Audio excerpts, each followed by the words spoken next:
So you got Nate Diaz. He wins the fight against Anthony Pettis. And then he calls out Jorge Masvidal, says, "You're a gangster, but you ain't no West Coast gangster." I wanted to talk about this a little bit because to me, I really like the idea of these guys who put their time in, years and years in the sport, still in the business. Yeah, they've taken their losses. You know, they're not undefeated fighters. They're not fighters that just went up and rose quickly and never took a fall or a loss or anything like that. But guys that have showed what it is to be,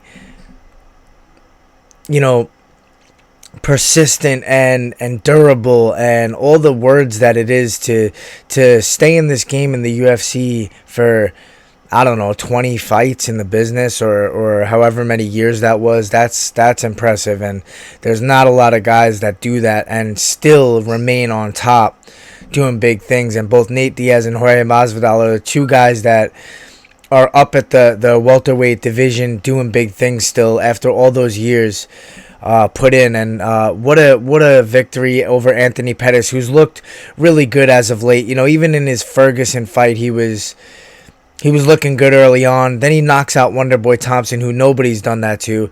And now Nate Diaz comes back off of a 3-year layoff and pretty much puts it on him and looks like he does it with ease. You know, the first round started a little slow, but, you know, I feel like Nate's more of a 5-round fighter.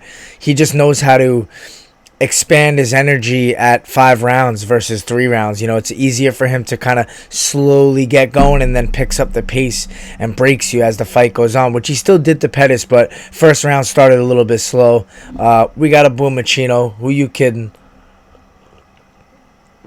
But yeah, this fight's amazing. I also think it's cool that, you know, Nate and Jorge are kind of boxing out Conor. Like, yeah, they would do that fight obviously for the money, but they're like, listen, we're gonna make money together. We're gonna do this shit. We're the superstars. We're the ones that are you know, in high demand right now. So, you know, I really respect that, and I hope that they start something new here where guys aren't just relying on, you know, Conor or just really big stars to get it done. You know, you got to become that star and believe that you are that, and start making this big money that you deserve. So hats off to them. I cannot wait to see that fight. I hope they book that fight in the next, you know, 2-3 months.